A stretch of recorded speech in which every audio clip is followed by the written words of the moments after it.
bonjour à tous. Ravi d'être avec vous cet après-midi. Donc Martin m'a sollicité pour refaire un petit point, donc vraiment à destination en priorité des développeurs, la cible de Datagir. Donc j'ai vu que le public était un peu plus large, mais donc voilà, ma présentation est construite dans l'idée de faire découvrir nos travaux à des gens qui ne les connaissent pas. Mais bon, s'il y a des questions un peu plus pointues, j'essaierai d'y répondre. Mais voilà pour le positionnement.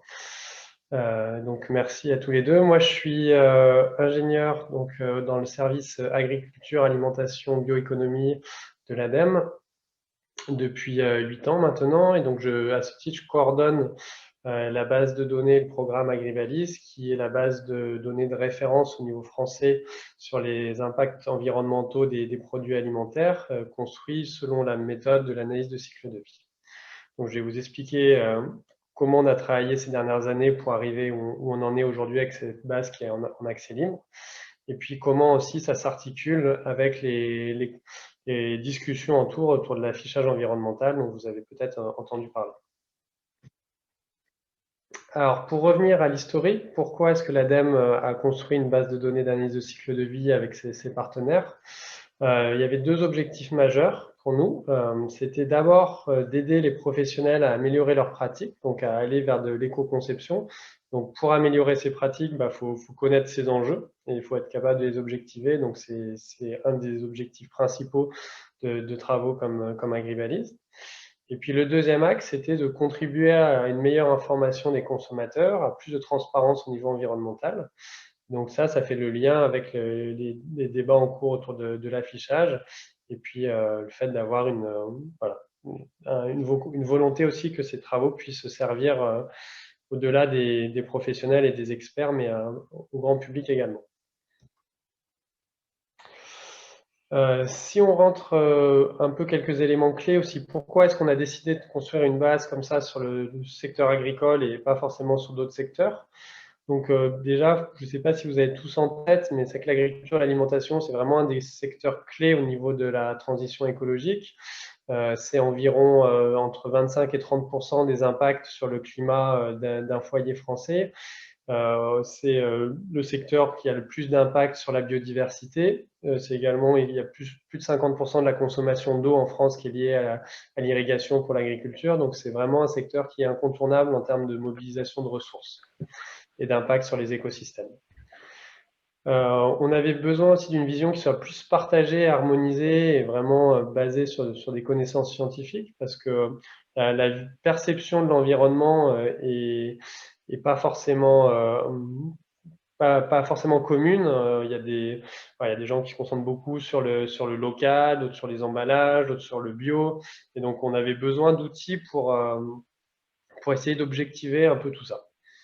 Et puis, l'agriculture, c'est aussi un secteur qui est mondialisé, avec des produits qui sont transportés sur toute la planète. Et donc, c'était vraiment important pour nous de se mettre dans un cadre qui était partagé au niveau international pour pouvoir analyser de la même manière un produit qui vienne des États-Unis, de France ou d'Espagne, et d'avoir une approche qui soit commune avec des équipes qui partagent les mêmes outils.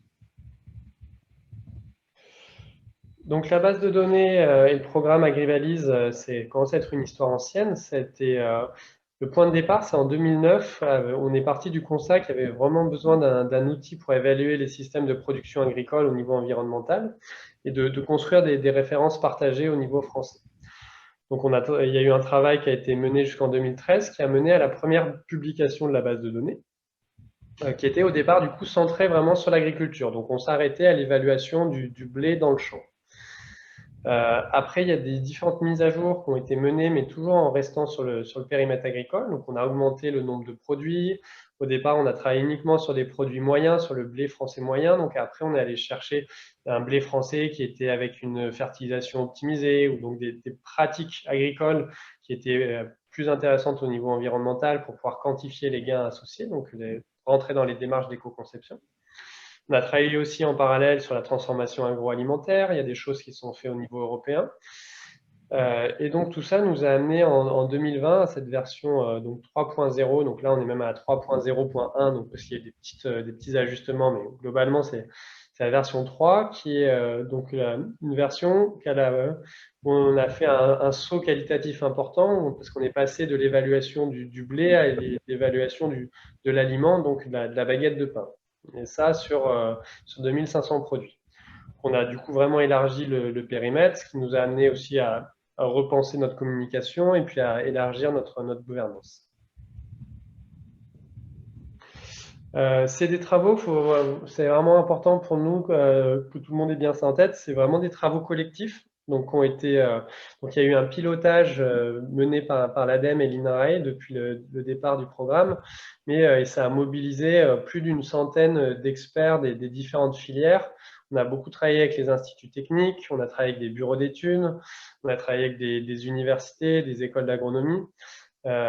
Et on a aussi travaillé à l'échelle européenne sur certains sujets qui méritaient d'être traités à cette échelle-là. Donc, derrière, c'est pas juste l'ADEME qui a payé un bureau d'études pour construire des références, c'est vraiment un travail collectif. Et donc, parce que l'enjeu pour nous, c'était aussi d'avoir un réseau de gens qui étaient formés et qui maîtrisaient cette approche d'analyse de cycle de vie appliquée au secteur agricole et alimentaire.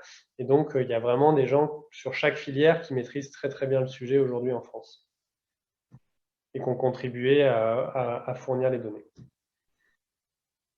Donc, si on rentre un petit peu sur l'analyse de cycle de vie, pour que tout le monde voit bien à quoi ça correspond, l'idée, c'est de fournir des bilans environnementaux de la fourche à la fourchette, donc vraiment d'intégrer l'ensemble des étapes nécessaires à la production d'un bien alimentaire, et donc de prendre en compte à la fois l'impact environnemental de la fabrication des engrais, des tracteurs, de la consommation de carburant, des impacts liés au fait de mettre de l'azote dans les champs et éventuellement des émissions de nitrates, et puis du transport du blé jusqu'à l'usine, l'énergie consommée par les moulins, etc., jusqu'au consommateur. Et donc en intégrant les emballages également, les besoins de cuisson éventuels. Et donc c'est vraiment d'avoir ce regard complet de cycle de vie. Donc l'autre aspect, c'est on essaye de couvrir tous les enjeux environnementaux. Donc c'est un objectif qui est, je dirais aujourd'hui, un objectif un peu théorique, c'est pas complètement atteint, mais c'est vraiment la volonté de la méthode. C'est de dire on ne va pas regarder uniquement l'impact sur le climat, sur le carbone, ou uniquement l'impact sur l'eau, mais on va vraiment essayer de regarder l'ensemble. Avec le but, c'est d'éviter d'améliorer par exemple, l'impact, si on réduit la consommation de carburant, mais qu'à côté, on met plus de pesticides pour compenser, eh ben, on va avoir des transferts d'impact. Et donc, le but, c'est d'éclairer ça et de les éviter autant que possible. Et donc, c'est pour ça qu'il y a une volonté d'avoir tous les compartiments de l'environnement qui sont couverts. Et donc, pour ça, la Commission européenne propose un jeu de 16 indicateurs. Là, il y a une petite coquille, c'est pas 14, c'est 16, qui couvrent un grand nombre de dimensions. Donc, on arrive avec des données de type de données analyse de cycle de vie, donc qui sont des données au format scientifique. Ce n'est pas des données qui sont accessibles pour le grand public. Donc, on a un score environnemental, donc il y a un score agrégé qui est défini au niveau européen sur la manière de le calculer. Donc, on va pouvoir renseigner pour tous les produits. Et puis, on va pouvoir décliner ce score en fonction des étapes de cycle de vie, des ingrédients quand on a des recettes. Donc déjà, c'est un premier niveau d'information où on voit là, c'est l'exemple de l'aligo parce que c'est le premier dans la liste alphabétique, mais on voit que les enjeux sont principalement au niveau de la production agricole, ce qui est très classique pour les productions alimentaires. Et on va voir que si on veut améliorer un aligo, la priorité, c'est sûrement de travailler sur le beurre plus que sur le lait ou la pomme de terre au regard des impacts. Donc, au niveau des indicateurs européens qu'on va mettre à disposition, on va retrouver donc l'indicateur unique agrégé, donc le score EF, qui est une pondération en fait de 16 indicateurs. Et donc, on va retrouver le changement climatique, la couche d'ozone, les rayonnements ionisants. Voilà, donc ça, c'est des indicateurs scientifiques. En gros, ce qu'il faut retenir, c'est qu'il y en a qui concernent plutôt la qualité de l'eau, de l'air, des sols. Et le but, c'est que ça recouvre les différentes problématiques. Et donc ça, c'est derrière, c'est pas l'ADEME qui définit ce type d'indicateurs, c'est des équipes de recherche, des équipes scientifiques qui définissent comment ces indicateurs sont construits.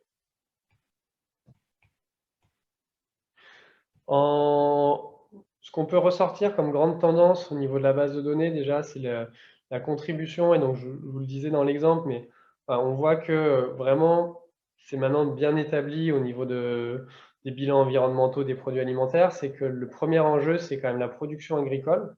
Donc, c'est vrai qu'il y a la majorité des impacts, plus que le transport ou l'emballage, ça va être vraiment ce qui se passe au niveau de la ferme. Combien d'engrais sont utilisés, combien d'eau est utilisée pour l'irrigation, combien de pesticides, etc. Beaucoup plus que les autres étapes. Et après, on va retrouver que vraiment ce qui est assez déterminant dans l'impact, c'est la catégorie de produits. Et donc, on a un gradient entre, d'un côté, les produits végétaux qui demandent assez peu de ressources et qui ont assez peu d'impact, et à l'autre bout, plutôt les viandes qui sont beaucoup plus consommatrices de ressources et d'énergie. Donc, on a un rapport qui présente tout ça, qui est disponible en ligne. Donc, je vous invite à le regarder si vous voulez approfondir. Globalement, on est une petite équipe, donc on n'a pas forcément beaucoup de disponibilité pour répondre individuellement à des questions méthodologiques, mais on a vraiment l'effort de tout mettre en ligne pour rendre l'information la plus accessible possible. Donc, je vous invite, le premier réflexe, c'est vraiment d'aller voir sur la page web. Il y a énormément de documentation. On essaye de tracer tous les choix méthodologiques qui sont expliqués dans les. Donc, il y a des rapports méthodos qui font plusieurs centaines de pages à la fois sur comment on a fait les bilans au niveau de l'agriculture, au niveau de l'aliment, et puis après on a des rapports aussi thématiques sur l'eau, sur les pesticides, des choses comme ça. Donc voilà, vraiment toutes les informations sont disponibles en ligne. Donc, si je vous ai fait un petit résumé des atouts et des limites de nos travaux aujourd'hui. Donc, si on commence par les atouts et pourquoi on travaille sur ces données, sur ces approches en priorité, c'est le fait que voilà, la méthodologie d'analyse de cycle de vie, c'est une approche qui est normée et qui est reconnue au niveau international. C'est la seule méthode aujourd'hui qui est en capacité de prendre en compte toutes les étapes et différentes origines des produits. On est sur une base de données qui a une méthodologie qui est homogène et transparente. On a des données qui sont assez complètes. On est capable de couvrir toutes les grandes catégories de l'alimentation. Et aussi, on est capable de faire le lien. On a construit la base de données de manière à ce qu'elle soit alignée avec les données nutritionnelles. Donc, les données donc c'est la base SQL, qui est la base de référence au niveau français, qui est gérée par l'ANSES. Et donc, on a repris la même nomenclature pour pouvoir mettre côte à côte les données nutritionnelles et les données environnementales. Donc, c'est une base de données qui est aujourd'hui très adaptée pour identifier les principaux enjeux environnementaux sur un produit ou une filière. Et on a un réseau d'experts qui est disponible et une base de données qui est évolutive, qui est maintenue dans le temps et qui s'améliore au fil des années. Après, on a un certain nombre de limites qui sont importantes à comprendre pour bien utiliser nos travaux. Donc, il y a certains impacts environnementaux qui sont très importants pour l'alimentation, mais qui sont encore mal couverts par le cadre de l'analyse de cycle de vie. C'est en particulier le cas pour la biodiversité. Notre base de données, aujourd'hui, on utilise un certain nombre de proxys, donc de simplification. Pour vous donner un exemple, par exemple, pour l'impact du pamplemousse, on n'avait pas de données pamplemousse, donc on a considéré que on prenait l'impact d'une orange. Donc, on s'est dit, voilà, en termes de première simplification, c'est acceptable, mais on n'a pas fait un bilan spécifique du pamplemousse. Et donc, si on compare une pamplemousse et un orange, ça n'a pas de sens parce que derrière, en fait, c'est la même donnée pour la production agricole. Donc, faut être vigilant. Et donc, ça, on reflète ça par un système de notes qui s'appelle le DQR, qui est une note de qualité de la donnée, qui reflète. Donc, ça, c'est pareil. La manière de décrire la qualité de la donnée, c'est quelque chose qui est défini au niveau européen et on va avoir une note qui sera plus ou moins bonne en fonction de est-ce que nos données de socle, elles correspondent exactement à ce qu'on a voulu décrire. Donc, est-ce que le pamplemousse vendu en France, nous, notre donnée de base, est-ce que c'est vraiment un pamplemousse, est-ce que c'est une orange? Est-ce qu'on a bien pris en compte que ça venait d'Espagne, d'Israël et d'Italie, par exemple? Ou est-ce qu'on avait uniquement une référence pour l'Espagne et donc on a fait une simplification sur les produits d'origine, etc., etc. Et donc, on a cette note de qualité qui reflète le niveau de précision de la donnée actuellement. Au niveau des produits alimentaires finaux, on a uniquement des produits conventionnels standards.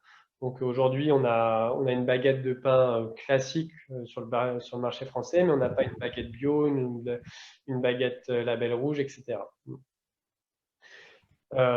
Du coup, par rapport à ces limites, il faut être très vigilant et les données, elles n'ont pas de sens pour analyser des produits très proches de manière brute. Faut regarder plus en détail. Donc, par exemple, si on veut regarder deux céréales qui sont très proches, un blé contre un orge, faut vraiment regarder les hypothèses précisément derrière. Faut pas faire de raccourcis en disant le blé, il est 2% meilleur que l'orge, donc prenez du blé à la place de l'orge. Ça n'a pas de sens de conclure ça de nos données.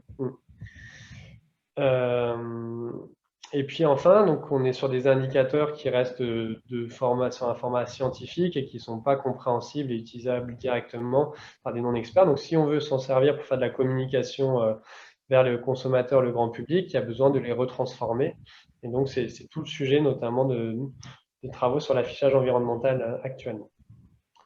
Voilà, donc ça, c'était pour la base de données Agribalise. Maintenant, je vais prendre 5-6 diapos en plus pour vous parler de comment ces données sont mobilisées plus largement avec d'autres pour poser la question de comment est-ce qu'on peut aller vers un affichage environnemental global au niveau de l'alimentation. Donc, on a un déploiement en cours de l'information environnementale. Il y a une attente des consommateurs. Il y a une maturité des outils et des références. Et donc, on observe depuis quelque temps une multiplication d'initiatives pour essayer de faire des scores environnementaux. Donc, on peut mentionner l'éco-score, la note globale, il y a des scores carbone qui commencent à se diffuser. Au niveau européen, il y a une initiative du PEF. Donc, il y a plus, sans parler de tous les labels qui ne sont pas des scores, mais qui sont aussi de l'information environnementale. Et donc, nous, en tant qu'ADEME et pouvoir public, notre enjeu, en fait, c'est pas tellement de se dire est-ce qu'il va y avoir un score environnemental, une information environnementale. C'est sûr qu'il va y en avoir, il y en a déjà, mais c'est plutôt est-ce qu'on est capable d'harmoniser et de tendre vers un dispositif officiel au même titre que le Nutri-Score, et donc d'avoir un score environnemental qui soit reconnu et partagé par l'ensemble des acteurs.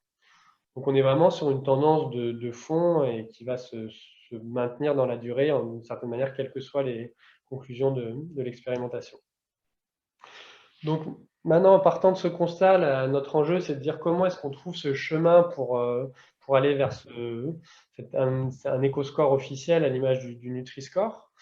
Donc on a ouvert une période d'expérimentation, donc qui est à la fois scientifique, technique et aussi politique. Avec donc la possibilité de s'appuyer sur les données Agribalise, mais pas uniquement. Il y a globalement une invitation à coupler des indicateurs de type ACV avec des indicateurs complémentaires pour dépasser les limites méthodologiques actuelles.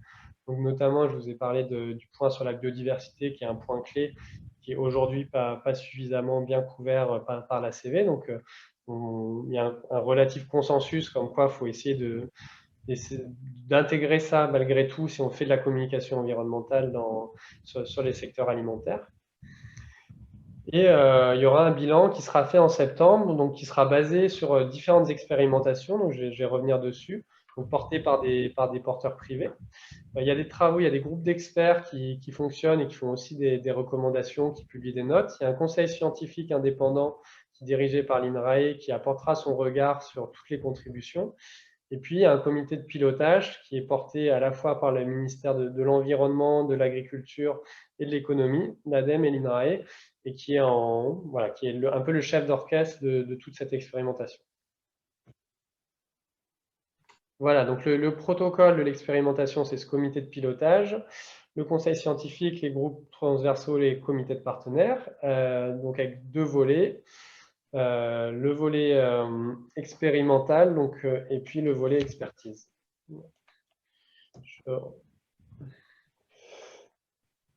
Ce qui est important de bien comprendre, du coup, c'est qu'il y a vraiment deux objets différents entre la base de données Agribalise, l'affichage.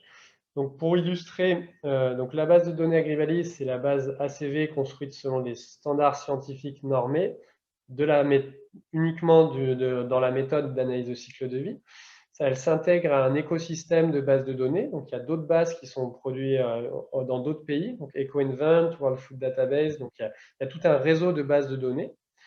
Alors que l'affichage, on est sur un dispositif qui est aujourd'hui franco-français, dont le but, c'est vraiment d'informer les consommateurs et on est une expérimentation en cours. Donc, on n'a pas aujourd'hui une méthodologie et un réseau qui soit structuré du tout. En termes de gouvernance, on a deux gouvernances différentes. Donc, la gouvernance de la base Agribalise, c'est l'ADEME, l'INRAE, les instituts techniques. Et il y a un GIS qui est en train d'être construit. Alors que sur l'affichage environnemental, c'est vraiment les ministères qui ont la main et l'ADEME qui est l'opérateur. En termes d'indicateurs, d'un côté, on a les indicateurs ACV européens qui sont normés, qui sont complexes, non adaptés pour le grand public. De l'autre côté, il faut qu'on construise des indicateurs facilement compréhensibles par le consommateur et qui peuvent coupler ACV et non ACV. En termes d'accompagnement, on y a un site web Agribalise et un SAV spécifique pour la base de données. De l'autre côté, il y a une page pour l'affichage aussi, avec les différentes productions qui sont mises à disposition au fur et à mesure de l'expérimentation. La base Agribalise est en open data, donc c'est l'usager qui est responsable de son utilisation. Nous, notre rôle, c'est de fournir toutes les indications, tous les conseils pour que les données soient bien construites, mais la responsabilité finale, c'est bien l'usager qui la porte. Alors que dans l'autre cas de l'affichage, le but, c'est vraiment de fournir un dispositif et une méthodologie qui soit cadrés et qui seront probablement réglementés. Voilà. Et puis, en termes de calendrier, Agribalise, c'est quelque chose qui a commencé en 2009. Et là, le GIS, il va aller a priori jusqu'en 2027. Alors que l'expérimentation, ça a commencé en 2020 et il y a un bilan qui sera fait en 2021. Il y aura sûrement des suites, mais voilà, on est vraiment sur un calendrier qui est bien différent aussi. Donc ça, c'est le calendrier de l'expérimentation. Donc, ce qu'il faut retenir, c'est que ça a été lancé en 2020, il y a 18 mois. Donc les expérimentations, les tests là par les différentes initiatives privées, elles sont en cours actuellement. Et cet été, il y aura un bilan qui sera remis ensuite au Parlement. Juste pour conclure, je vous fais un petit panorama des différents acteurs qui ont fait des propositions donc, dans ce cadre de l'expérimentation d'affichage environnemental. Pour nous, c'est très intéressant au niveau ADEME parce qu'on a une grande diversité avec du coup des gens et des structures qui ont des positions différentes sur la chaîne de production. Donc, il y a des gens qui sont plus proches de l'amont agricole et d'autres qui vont être plus au niveau de la distribution. Et donc, en fonction de son positionnement, on n'a pas les mêmes objectifs, les mêmes priorités et pas forcément le même accès non plus aux données. Donc là, on retrouve des distributeurs, des acteurs plutôt des filières, avec des instituts techniques, des syndicats. On a des gens qui travaillent en restauration collective, donc c'est aussi un autre contexte d'aider les gens à faire un choix quand je suis au restaurant ou quand je suis dans le rayon du supermarché. On a des acteurs numériques, donc du type Yuka, ils vont vous faire une présentation tout à l'heure. Donc on a un réseau d'applications de conseils aux consommateurs aussi. On a des fournisseurs de solutions de logiciels, donc qui sont des gens qui sont plutôt spécialisés dans l'accompagnement de la gestion des données des entreprises. On a une proposition d'étudiants et puis on a enfin une association d'entreprises, donc la Note Globale, qui réunit beaucoup d'entreprises de l'agroalimentaire qui travaillent aussi depuis un certain temps sur un dispositif et donc ils ont partagé pour cette expérimentation. Donc, on a essayé de classer ça aussi pour montrer un peu justement comment ça se répartissait. Donc là, on l'a placé sur deux axes, entre des gens qui utilisaient uniquement un score carbone, donc uniquement climat, qui est où il y a le plus d'historique. C'est souvent ce qui a été, les gens sont plus concentrés sur les scores carbone historiquement. jusqu'à des gens qui vont faire des scores avec de l'ACV enrichi en essayant de rentrer les aspects comme la biodiversité. Et puis, donc ça, c'est en vertical. Et puis en horizontal, on a des gens qui vont essayer de travailler sur des données spécifiques, donc des données très précises, donc d'essayer d'aller retrouver précisément la quantité d'engrais qui a été mis dans un champ qui correspond à un produit, de connaître l'origine précise, l'usine précise dans laquelle a été fabriqué le produit alimentaire et du coup d'avoir les impacts associés. Et de l'autre côté, on a des gens qui sont sur des approches plus génériques, qui ont souvent moins d'accès à l'information, donc qui vont devoir s'appuyer sur l'information disponible sur le packaging et de dire, à partir de cette information, comment est-ce qu'on peut fournir un score qui ait du sens aux consommateurs, sachant qu'on ne va pas pouvoir accéder à la ferme à l'origine du produit. Et donc, c'est vrai qu'on est sur des tendances et des contraintes qui sont un peu différentes en fonction de comment on se positionne. On voit aussi que les sujets prioritaires en fonction des acteurs ne sont pas les mêmes. Donc, il y a des gens qui veulent particulièrement s'intéresser au bio et voir comment est-ce qu'on met en valeur les bénéfices environnementaux du bio. Il y a des gens pour qui la priorité, c'est vraiment de se dire comment est-ce que j'ai un système qui maximise le changement de comportement des consommateurs, donc qui va être vraiment compris et qui va permettre que les gens changent leur choix d'alimentation. Il y a des gens qui vont être plutôt centrés sur l'éco-conception en disant le but, c'est vraiment d'aider les industriels à progresser dans leur méthode de production. Donc, c'est pas tout à fait la même perspective. On a des gens qui s'intéressent à toute l'alimentation, donc aussi bien le yaourt que le fruit, que la baguette de pain, et alors qu'il y a des gens qui vont s'intéresser uniquement à une catégorie de produits, comme la viande ou les huiles, et qui vont dire le but pour moi, c'est pas du tout d'aider les gens à comparer entre une banane et un yaourt, c'est juste de les permettre de choisir entre un yaourt d'une marque A et le yaourt d'une marque B. Et puis on a le contexte de la restauration collective. Voilà, donc en conclusion de tout ça, ce qu'il faut retenir, je pense, c'est que voilà, c'est un sujet qui est en cours de maturation. Aujourd'hui, il n'y a pas il y a pas de reconnaissance d'un affichage officiel, mais les choses avancent, il y a des attentes qui sont fortes. Il y a beaucoup de discussions d'ordre à la fois scientifique, opérationnel. Comment est-ce qu'on arrive à avoir quelque chose qui soit pas une usine, qui soit pertinent, mais qui soit pas une usine à gaz non plus. Il y a des enjeux politiques derrière, comme vous imaginez bien. Il y a des filières qui ont peur d'être pénalisées, au contraire, d'autres qui souhaiteraient être mises en avant. Et puis, voilà, il y a une attente sociétale globale avec la Convention citoyenne qui avait repris cette axe de dire qu'il faut faire plus, il faut avoir une meilleure transparence environnementale. Il y a la loi climat et résilience qui a aussi remis ça en avant. Donc, il y a une volonté politique et sociétale d'avancer sur ce sujet.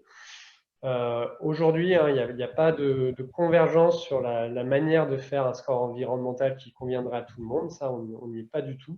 Donc, il y aura des arbitrages qui vont être nécessaires.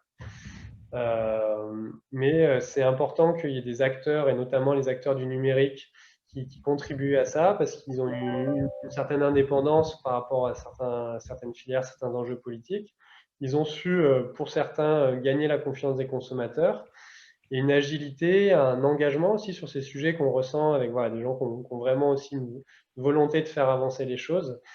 Et donc, c'est très, très positif de notre point de vue au ADEME et on essaye d'accompagner cette dynamique dans la mesure de nos moyens. Et puis, en ayant cette approche de données ouvertes, c'est vraiment la clé qui a permis aussi de déclencher tout ça. Donc, c'est vrai que des fois, quand on est développeur de données, on n'imagine pas tout ce qu'on peut faire avec. Et le fait de fournir en mode ouvert comme ça, souvent, ça crée des choses auxquelles on ne s'attendait pas et qui sont très intéressantes.